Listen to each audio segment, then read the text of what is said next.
Hi all, happy today. I'm Nate, aka B-Tier Mutineer, and today I'm bringing you my full review and indie highlight of Joy Malignant, a short narrative game developed by Petros Anastasiadis. You may have seen my previous video I made when I checked out the demo during NextFest. As a quick disclaimer, I ended up loving the game so much that I volunteered to be a beta tester and proofreader, so that's how I'm bringing you this full review right as the game releases. Joy Malignant is a surreal dice-based RPG set in the city of Visceria, a place of suffering that was punished by a forgotten god to float above the rest of the world. Its inhabitants are made to wear their sins and most prominent traits as pieces of mosaics that replace their regular appearance. The people of Visceria are stuck there. No one enters or leaves the floating city, and unfortunately, life in this accursed place is not pleasant. Your character is a faceless, someone whose memories and sense of self were erased, potentially due to almost dying, leaving them without a visible mosaic. As you wake up in the city with no memories of who you are and no knowledge of the world around you,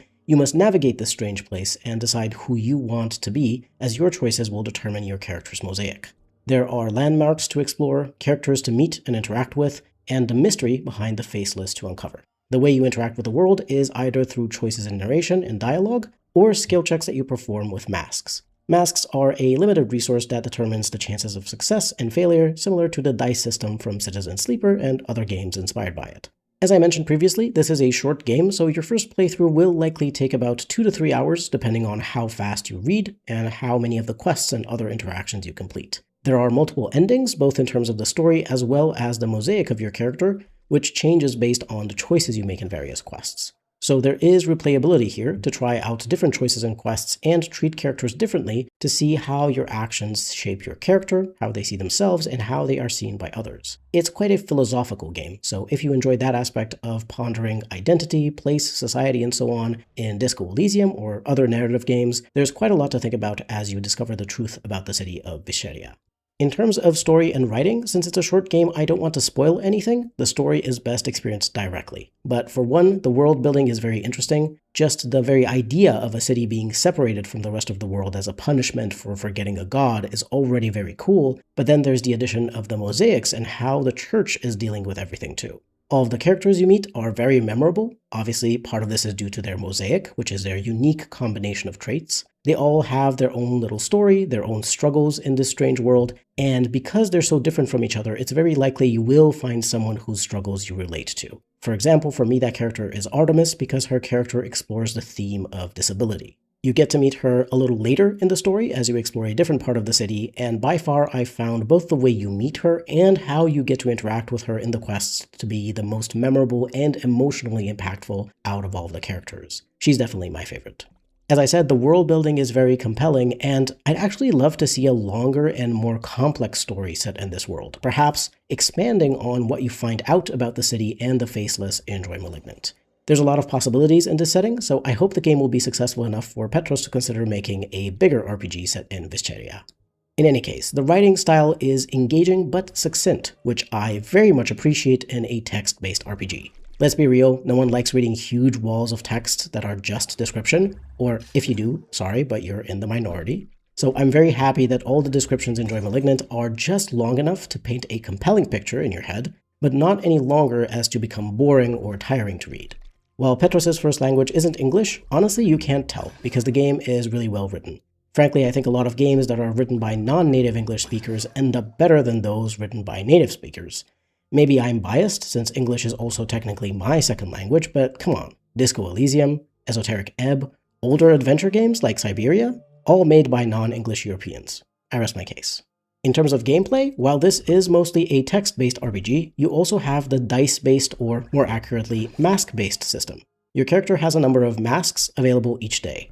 They're randomly generated and can be happy, neutral, or sad, making skill checks have higher chances towards positive, neutral, and negative outcomes respectively. You can replenish your masks by sleeping or by exerting yourself, but pushing yourself without sleeping will result in harming your character and eventually passing out. You can't die in the game, but you do have a sort of health bar in the form of your character's ego, their sense of self. As a faceless, your sense of identity is fragmented and fading, so each time you sleep, you take some ego damage, and you can also take damage from negative outcomes when performing certain risky or dangerous skill checks.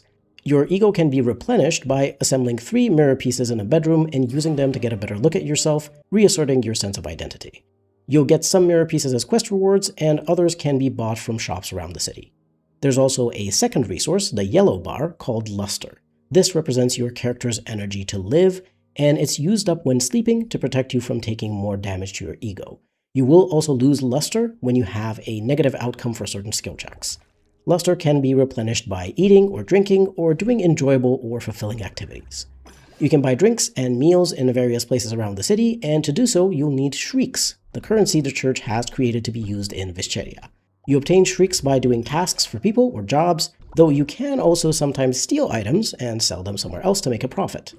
There are a few quest items you need to buy or obtain through other means, plus drinks and meals are quite important if you want to keep your ego healthy. If you don't, your mosaic pieces will start to break. Mosaic pieces are the final element we need to talk about. They are both your character's stats as well as their appearance, so they're kind of like your equipment too, even though you can't take them off. You obtain a mosaic piece when completing a certain quest, and the piece itself will differ based on the choices you made during the quest, how you talk to characters, and how you treat them. Certain quests will improve an existing mosaic piece if you already have one in that slot, so you get a cool glittery effect on top of the piece. If a piece breaks when your ego gets too low, its skill bonuses are turned into penalties, so ideally, you will fix what's broken soon by using the mirror shards in a bedroom. The mosaic pieces are the only source of skill bonuses and penalties, so they will directly affect how good you are at certain types of actions. The masks obviously have a powerful impact, but the mosaic pieces also matter. Don't stress too much about the ego bar and the broken pieces though. In my testing, I discovered that it is entirely possible to complete the game with your entire mosaic broken. So while it's going to be a lot harder and depend on luck, you won't get stuck if your stats are low. So make whatever choices you find the most interesting in the story with no fear. Just enjoy the ride. I'll combine talking about the visuals, sound, and performance in one section since there's not super much to say about them separately. The art style is very cool looking in a surreal and dreamlike way. I love this kind of haze that appears to cover everything, ever shifting and unsettling. The city feels alive, with the memories and feelings tied to its locations and inhabitants, and the visuals reinforce this. I'm reminded a bit of the art style of Dread Delusion, if any of you have played that game. Also a cool one, though the story of that one wasn't nearly as interesting as Joy Malignant, at least not to me. The music is awesome, reminiscent of the soundtrack of Disco Elysium in the best way possible. It has that echoing, dreamlike, and plaintive sound that fits perfectly with a story and world that makes you ponder philosophical questions. The music was composed by 2 volunteers who each separately created a few tracks, Eloine Richon and Jared Salmon. Big props to them for understanding the assignment. Their music fits the game's atmosphere and themes perfectly. The performance is flawless. I haven't had any crashes, freezing, no bugs of any sort in this most recent version of the game, though of course I did test it together with other people to ensure that there aren't issues, so I certainly hope everything's nice and polished. But I always love to see when solo devs and small teams clearly care very much about their game, so they put in a ton of effort to ensure everything is as polished and high quality as it can be. Compared to AAA companies releasing extremely buggy games that barely work, well, I just appreciate having a good game that is enjoyable and playable without having to wait weeks or months for patches. In conclusion, Joy Malignant is a wonderful narrative experience that you'll likely enjoy if you like games like Disco Elysium, Esoteric Ebb, Citizen Sleeper, and I'll throw a more niche one out there too if you know it, Slay the Princess. It has its own style, so it's not quite like any of these, which I think is a good thing. Something that feels unique and has its own voice will always be cooler to me than something that just tries to replicate someone else's voice. So I hope that if you like this style of game, you'll give Joy Malignant a try. It's fairly cheap. The base price is €9 or USD, and there's a 15% launch discount in the first 2 weeks, meaning that you can get it for just $7.64. Definitely worth the price in my opinion, and I hope lots of people are going to buy the game to support Petros so that he makes more cool narrative games in the future. He only had a short amount of time to make Joy Malignant because he has to do mandatory military service in his country, so I'm hoping that once he's back home, he'll be able to get back into game dev and make a bigger RPG. I hope you enjoyed this review and indie highlight of Joy Malignant. If you want to check it out, the link to the Steam page is in the description. I'd like to say a special thank you to my members. I appreciate all of you so much. If you enjoy my content, please remember to subscribe. It really helps the channel a lot, even if you don't look at your subscription feed. Becoming a member would, of course, help even more, but only do it if you actually want to and can afford it. I always appreciate it, even if you just like the video if you enjoyed it, and maybe leave a kind comment. This has been B-Tier Mutineer. I wish you a happy rest of your day or evening.